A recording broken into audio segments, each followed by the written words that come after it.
What's good, everyone, and welcome back to the channel. So looking at GameStop.com, I want to look at the graded collectibles and see if it makes sense to buy from GameStop. So I know a lot of people have been talking about if it makes sense to sell to GameStop. Now, a lot of you should be aware by now, right? The talk was that GameStop would buy graded collectibles, cards worth up to $500 in value. And a lot of the talk was that they would buy cards close to comp value, market value, which currently, after watching some of the videos, i.e. Leonhardt's when it first came out, that is not the case. That is not true. But if you are going in there selling some low-end cards, it may not really matter to you, but it looks to be between about 50 to 60% for your cards, which to me is not really fair value for what I would sell them for. And that's just my personal opinion. I understand, it's different for different folks, and like, you're trying to get fast money. Maybe you want to get some trade credit because you want to buy something in GameStop or some cards that you just really want to get rid of. Now, I'll go ahead and talk about some pros and cons with this current, new direction for GameStop and what's going on and what I feel about it and my opinions, right? So first and foremost, buying cards. I don't think that the system was rolled out very well. After watching some of the videos, the employees seem to lack the training. And one of the most important factors is they seem to lack training on spotting counterfeits and checking graded cards. Now, it does not appear that currently you're buying these graded cards in the shop. It looks like you're buying it from the website, which if you go onto the website, GameStop.com, they now have a section at the top left which says graded collectibles. You can click on it and you have a plethora of different cards you can look at. I do like the layout. It's clean. You can look at Pokemon, break it down by, grade. If you want a PSA 10, you have One Piece, you have Magic, you have Sports, you have Yu-Gi-Oh! There is a lot of different stuff on here that you can buy. You even have Marvel on here. So that is pretty exciting. One thing I don't like is that when you look at the filter, so I'm on PSA 10s, right? Gem Mint 10, you have 714 results.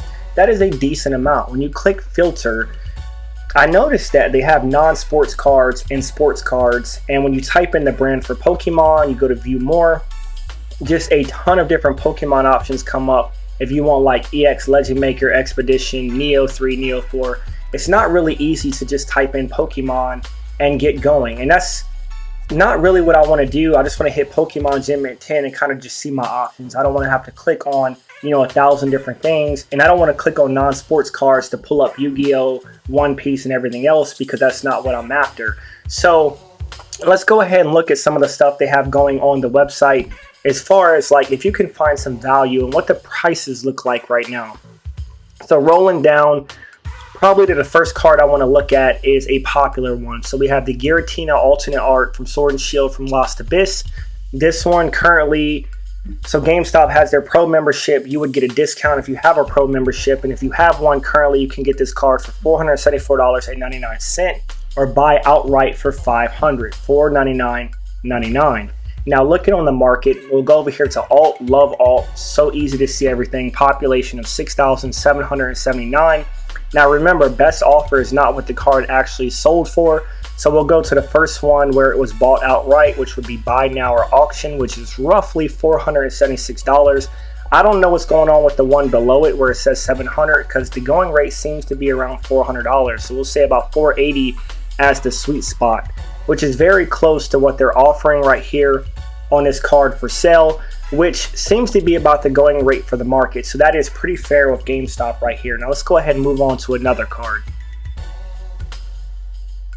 We'll go ahead and choose this one right here. So the Stamp Box Pikachu.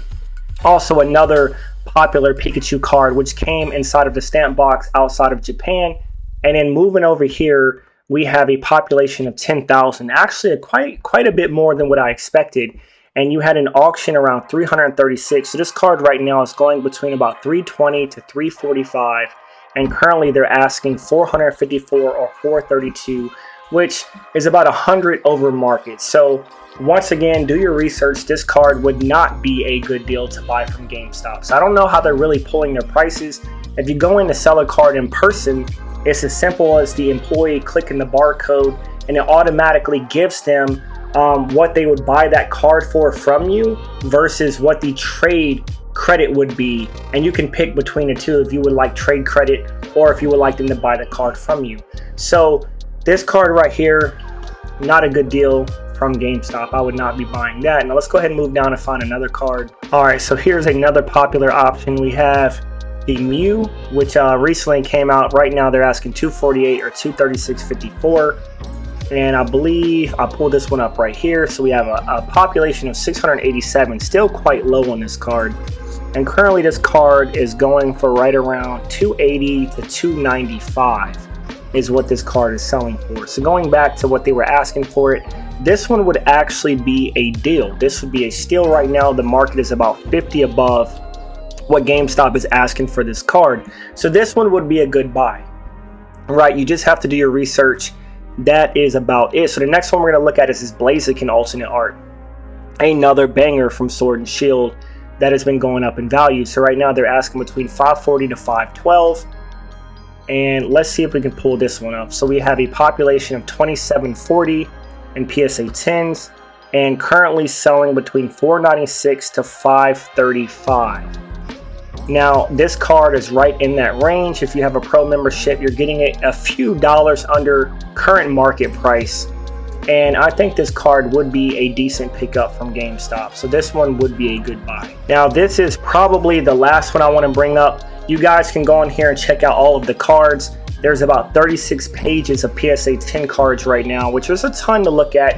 And as we've seen so far, you can find some deals. Now, here's one thing that stood out to me, which is kind of crazy, right? So they do have cards that are valued over $500. The key was they said they wanted to buy cards valued up to $500. So you can see that as an example right here, like this Bowman Chrome, they're selling for right around $600. So that's above the $500 value. And this one right here, they're selling right around $1,000, which is crazy because if they were buying cards up to $500, like I said, they probably bought this one right around 50%. But what's going to shock you is that it's not actually the case. I think they made a big mistake on this card because this is from the World's Collection. And this card, this Pikachu, the birthday one, is not worth $8,000. Not even close.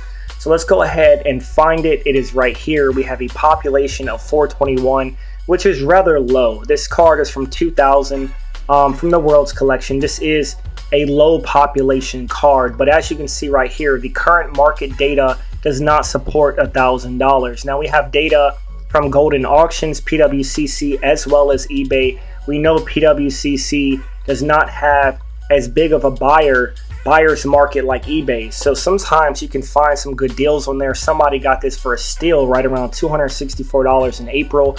That is a hell of a deal. So sometimes you can hawk and win some good deals if you go on PWCC. Now when you look at Golden Auctions and eBay, it is pretty much the same. It's about $405 to $438. So this card is probably valued around $420, give or take, and they're asking $949 with the pro membership. No way in hell I would buy this for that much. I don't know where they pulled their data from, and it just doesn't make sense, right? So you can find some good deals on GameStop.com, which are right on the money.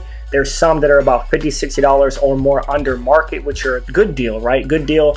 And then, of course, you have this Pikachu, which is a crazy example of how it's more than double market price, and I would not touch this. So just pay attention. Like anywhere else, you can find deals, right? There are deals on GameStop's website. I would buy from their graded collectibles market. They are a reputable company, so there's nothing wrong with that.